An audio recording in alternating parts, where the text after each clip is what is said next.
What is going on, you guys? My name is Rayge, and we are back today with a heavily contentious topic on whether or not you should be leaving your alliance in spite of the news of how Gear Tier 19 now is getting released. But as well, I want to expand this conversation to a broader scale because I'm getting this asked quite a bit in my comments, and as well, what should you be factoring in, what should you be doing, and yeah, we're here to explore that topic. So first and foremost, in case you guys are not aware, right now in the game, with the infusion of Gear Tier 19 being obviously the new materials needed for Dark Dimension 7, the new end game stage of PvE content to unlock Mephisto, the only way you can actually get additional Gear Tier 19 materials is actually through working your way through Incursion 2 raids. Now, the Incursion 2 raids, if you go ahead here, you can enter into it and hit the rewards. It is the only game setting where you can see these red materials known as Tier 19 actually being available and awarded with each and every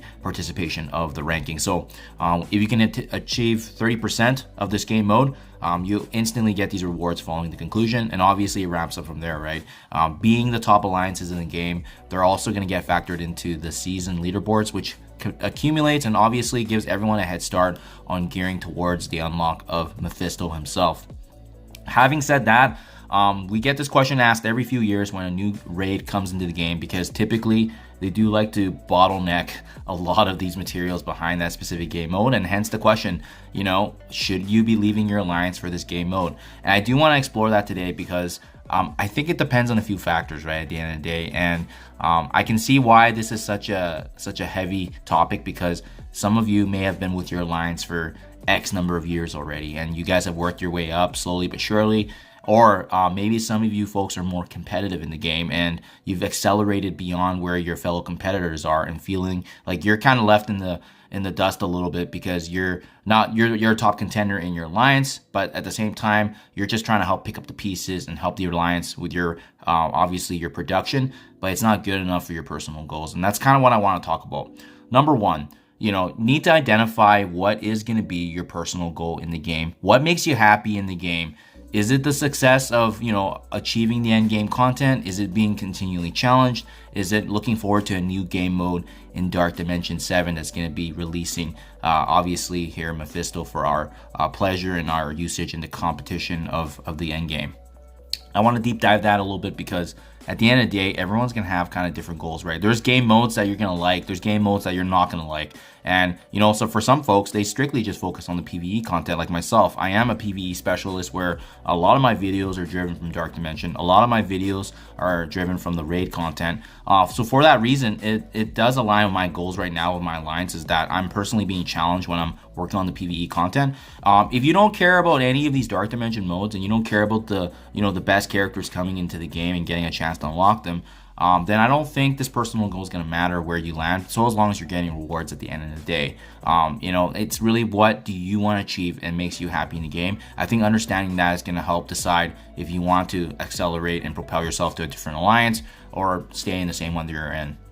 Which leads me to reason and number two now, for how much do you enjoy the alliance members that you're with and currently going through, right? Huge shout out. I got to put this plug in there because I've been with these guys for years now, which is Allspark Heroes. Amazing cluster. But yeah, I've been with Allspark Heroes for actually over 3 years working with these guys. I came in at a very low TCP, and actually I'm still one of the lowest TCP, but worked my way up as a leader, as you can see, even as a fellow captain and the leader in ETK, being the frontal charge for our team. You don't need a lot of TCP to be prominent and successful in the game mode. It's more so the synergy and how active you are.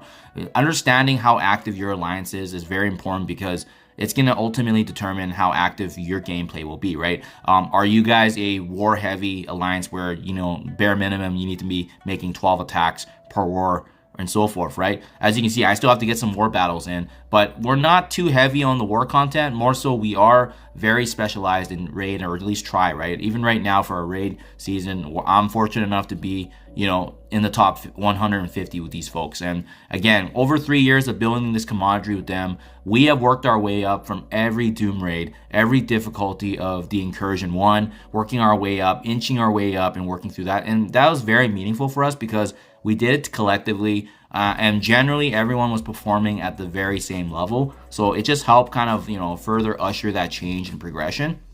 And that's where we are today, right? So big shout out to All Spark Heroes. We've always continually grinded, no shortcuts with us.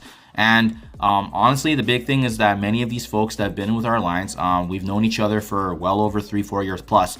Even before I came on here, there's still some OG members, but yeah, some of these guys have been here for over 5 years. So ever since the inception of the game, I think that's important to consider, because at the end of the day, what your alliance is achieving from a day-to-day perspective in terms of raids or war, that's going to ultimately determine where your personal goals might land, right? And for example, if you guys are doing the milestone here for Machines of War, where it is tied back to obviously alliance participation, are you in an alliance where you're continually at the top, and then you may have some folks that are on the bottom here that are not adding up? Is that going to trigger you? You know, thankfully with us, we don't actually have any kind of minimums here for war, so not a big deal, but just something to be mindful of for sure, right? Because this is obviously going to add up. This is a war milestone, so at the end of the day, each and every one of these points are going to be adding up, and we need to be mindful of that. Last but not least, guys, I think the one thing you also need to be considering if you're going to be, you know, changing to a different alliance is the synergy of your relationship and the rapport that you've built up. I've kind of alluded to this already before, is that I've been with these folks for well over 3 years. We have grinded every Doom and Incursion raid, and now where we are right now in Incursion 2, I'm very happy with the fact that we are getting obviously the rewards coming from the new Gear Tier 19, but we've worked our way up to this point, you know, with barely any folks not pulling their weight, right? So at the end of the day, it's that synergy and communication that we've had built up. And I think that's definitely worth a weight in gold, because of the fact that you can't put a price tag on those relationships.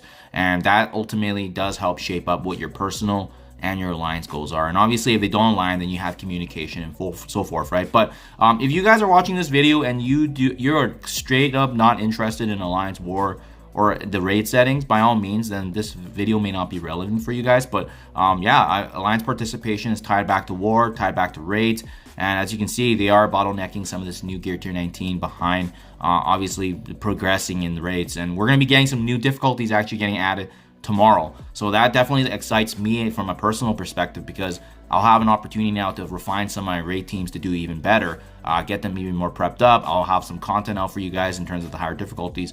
At the same time, our alliance is pushing it together as well collectively, because we want to be growing together and we want to be working our way up. So that's pretty much the rundown, guys. I hope this helps you decide at the end of the day if making that switch and changing your alliance is the right call or not. I hope these are some important points for you to consider, because that's definitely what I'd be thinking if I was considering to move over. So if that's the case though, if you guys need some additional help, I am going to link the Marvel Strike Force Discord below, because it is an absolutely amazing resource to find a different alliance.